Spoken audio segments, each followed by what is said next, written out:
sommes à la Trinité-sur-Mer, exactement sur le port de la Trinité.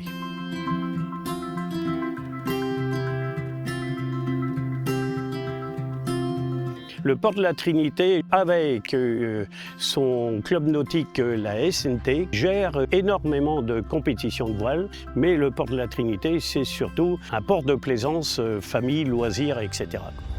La compétence de la Compagnie des ports, c'est surtout d'accueillir et de mettre à l'abri les bateaux. Et donc c'est pour ça que nous avons engagé de lourds travaux, notamment pour la réfection totale du môle Tabarly. Un des enjeux principaux, ça a été de protéger. On a démoli une partie de l'ouvrage, on l'a reconstruit, on l'a étendu et on a augmenté son retour pour venir vraiment confiner ce qu'on appelle la darse, les pontons qui sont à l'intérieur. Et on a également une augmentation des espaces d'accès à la mer avec une nouvelle cale de mise à l'eau qui permet donc aux écoles d'avoir plus d'aisance suivant les marées pour aller sur le plan d'eau. Et on travaille également donc sur un autre ouvrage qu'on appelle un quai sur pieu. Ici, on a un ouvrage qui va faire 35 mètres sur 15 mètres. Donc ça va être une extension pour les cales voiles légères pour avoir du stockage parce que le lieu est assez exigu. Au niveau des travaux, il y a aussi l'agrandissement et la rénovation du terre-plein technique.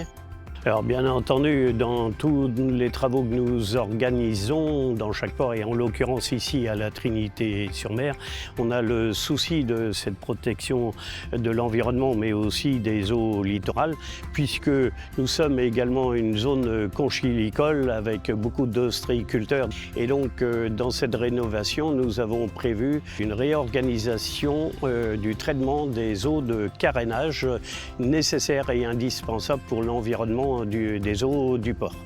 Les eaux qui vont être traitées par cette unité de traitement vont être réutilisées dans le process de lavage et donc on va avoir un circuit fermé qui va éviter de prendre de l'eau potable.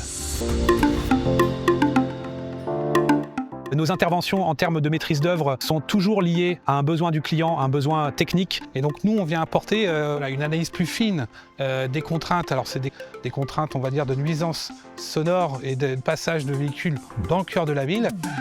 On a des contraintes environnementales fortes. On est quand même en contact direct avec la mer, donc il y a un enjeu de qualité d'eau et d'impact limité de nos travaux sur le milieu environnant. Un enjeu d'usage aussi, il y a les écoles de voile et également la capitainerie dans sa globalité. On va avoir des contraintes techniques, la géotechnique, le sol, la durabilité des ouvrages vis-à-vis des sollicitations maritimes et puis des enjeux de sol.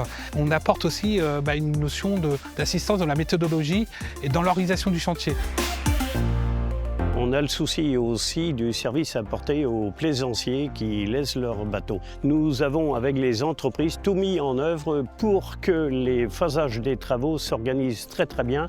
C'est vrai que dans ce dossier, c'est assez particulier parce qu'on a 3-4 chantiers en même temps. Donc ça fait beaucoup d'interventions. Ça demande à avoir un peu de coordination de gestion pour que tout s'enchaîne bien.